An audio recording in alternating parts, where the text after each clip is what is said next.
Mekelle, the capital city of the Tigray region in northern Ethiopia, thousands of internally displaced people have arrived here in the last 3 months. They are fleeing a war between government troops, Eritrean forces and local militias on one side, and the Tigray People's Liberation Front on the other. The conflict has devastated the local population.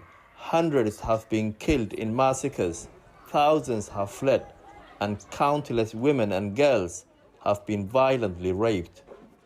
I am one of the first foreign journalists to reach Tigray. At Mekelle's Eider hospital, doctors are overwhelmed by the number of rape victims seeking help. They say rape is being used as a deliberate weapon in this war. Now you're seeing many cases daily in relation to the war. Yeah, where it's a dramatic increase in the number of cases. Almost all of them, they tell you that they are raped by soldiers. Victims of rape go to the Center for Women and Children within the hospital. Sister Mulu is the first point of contact. Since the war, how many patients have you seen roughly? Roughly 260. 260? Yes. In this clinic alone? Yes, since the war till now. Now? They are not knowing the person who raped, but it's as a group. They get many diseases. They acquire many diseases like HIV, like hepatitis, like STI. The women who reach the center often have serious physical wounds. A warning, the stories that you are about to hear are incredibly distressing. الشيء رمينش همي تحنات خي همي نخي تايت قرمت خلاف زي حكمنا تاي خوينا تاي بتحكي زيت فلتي يا اخي تاي مهان فلتي يا اخي كذا بقى زوجنا عارفين يرى كذا نسأل غيرنا زوجنا هذا هو بدنا كذا غيرنا كأول مثلنا نسرعتهم يجمعنا هو كأول نسويها وعمة نسوي اليوم ويتا كأو أنا عايز عنك في مسلمي نا خريج هيدا بدخل في جميع دههم كأو ذا حدا عايز في صفيت وعين كأو نسوي قلت أم دخل منهم لا قتلوا ما لا أخذ فيرك هندي يسويهم دفرق خلتصة. Rumainesh's story is recorded, medical examinations will be done, and she's given an initial counseling session. But this is one of the only hospitals still open in this region. The charity MSF estimates that just over 10% are functioning normally. The other have been destroyed in this war. There is no transportation. They can buy themselves to work. After 3 days, after 4 days, after a week, they become very angry. They haven't have any clothes. They are migrants. They haven't have any financial. They haven't any clothes. Their clothes are disorganized by the sharp materials, by knife, by anything when they are raped the persons. They cry with them in this center. They become damaged our minds. This is not, this is heavy to understand. Nobody feels safe, even in this hospital, which is guarded by government forces. 2 weeks ago, a medical student was raped by soldiers in this compound as she walked from the library to her classroom. Before the war, the police had the power to bring perpetrators to justice, but the local administration has been disbanded since the conflict began. Now, the Tigray region is under a state of emergency, and a coalition made up of Ethiopian troops, Eritrean soldiers and local militias know that they have the ultimate power. Some are accused of being on a revenge mission. There is no police service, there is no court. Every person is as you want by now. The Tigray People's Liberation Front, or TPLF, ruled Ethiopia for 27 years. They too committed crimes against other communities in the country. Once a powerful group, they are now hiding in the mountains, unable to protect their population, and the people here feel helpless. What's happening to them, especially to the women of Tigray? So she came here around 9 days ago? Yeah, So rape cases are still coming, or rape victims are still coming? Yeah, you can get them in the war, you can get them wherever you like, but rape cases are always coming. The special thing about this case is this client is she was already pregnant, and on top of that she was raped, and she was also hit by the gun, so she has sustained almost 3 injuries, being pregnant with around 20 weeks of gestational age, and raped. Probably from her history that she told us, from her history, she was raped for 3 days, being locked in a house by one of the soldiers, and she came to us bleeding. This 19-year-old girl was working as a waitress and was stopped by soldiers on her way home.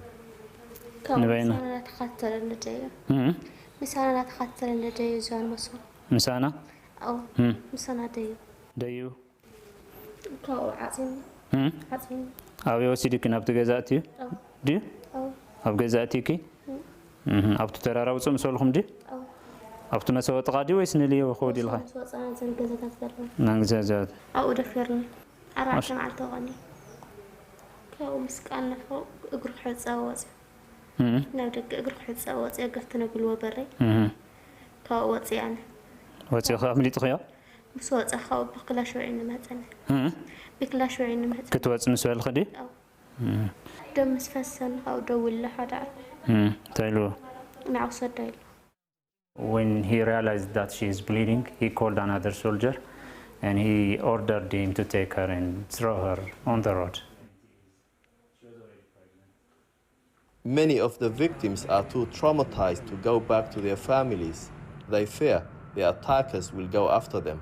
A refuge away from the hospital is for those women who have lost everything, who cannot return home.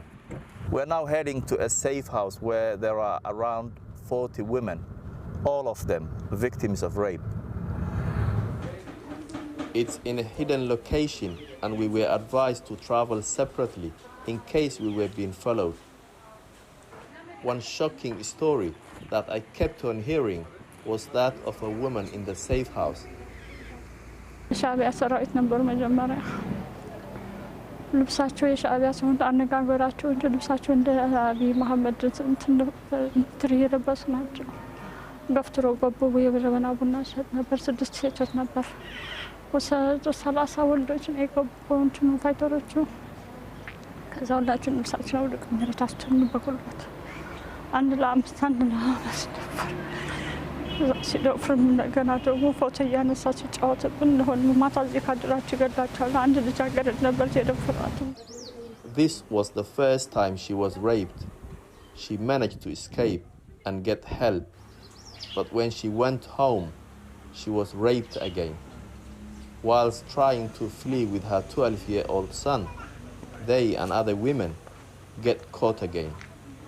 እዝናታቸው አስወረዱና መርፌ ያመጡ እኔ ከነልጄ ነዛ ሁሉ መርፌ ተወጋ ላስቀጥ ረቆታቸው አጥቶ ይሄ ታስሮ እንደዚህ አንድ ዛፍ ላይ እና ድንጋይ ላይ ታስረ እንደዚህ በቃ ይሄኛው ያይሰራም ይወድና ዱላም ተደበደበ መርፌም ተደምዘና አስርቀት ሙሉ በራጫ የሬሳዎች አሉ ማት የሞቱ ሰው አለ ጅባት ሳበ አሞራ ጠጎ በሬሳው ላይ ነው የሚረማመደው ይጣጣሉ ልክ ጉንኝነት ካረጉ እንዲወራ በለሞነው አትሰማለኝ ወደ ልጅ አፎ መዛዝራሉ ወደ ህፃኑ ልጅ በዛው ውስጥ ቀን መሀላ እርጉዟን ኦፕሬሽን ነበር እንደደረሰ ስታርፍ ልጇ መስጭው እሱንም በጥይት ወጥቶ ነበር ከሰነጣል ሱባ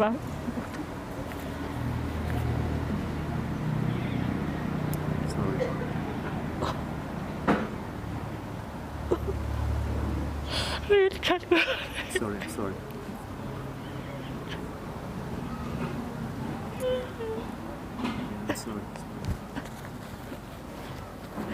Abaye, kitabe jadku. Asal kenyan jadku. Udah ya tadi. Asal. Ini kan. 12 years her son killed in front of her.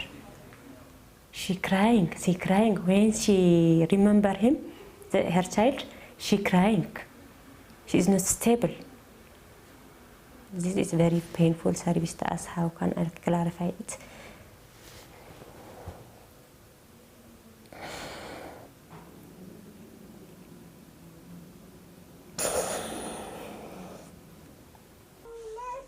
For every woman who manages to get help, there are 20 or 30 more she talks about who haven't been able to make it to a safe place.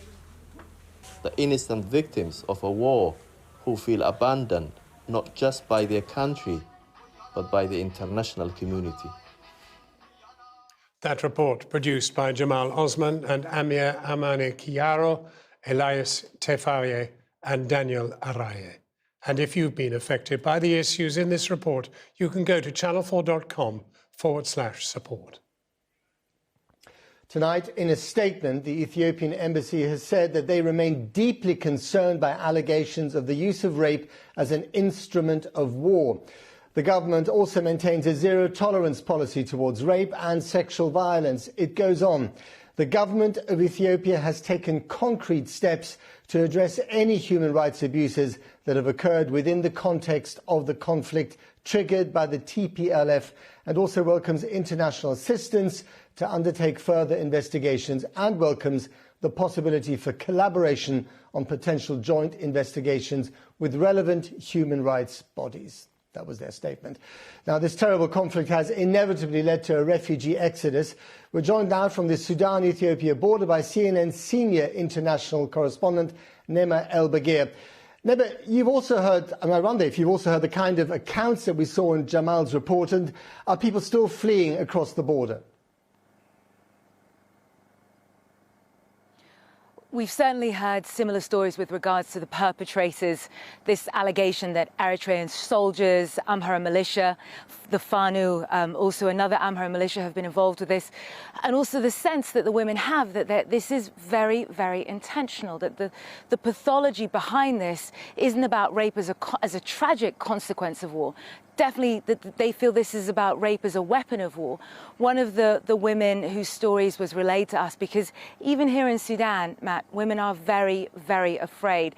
This was relayed to us through a doctor, said that when she was raped repeatedly by Ethiopian soldiers, she says she was told that her blood was being purified, that she was being Amharized. The Amhara, of course, another ethnic group involved in that conflict in Ethiopia. And for those who are familiar with what happened in the former Yugoslavia, with what happened in Darfur, which I covered, that has chilling overtones, that just a very similar feeling that these women aren't just part of a conflict to push the Tigrayans off the land. This is about erasing Tigray and the Tigrayan identity and the Tigrayan bloodline, which is one of the hallmarks of genocide.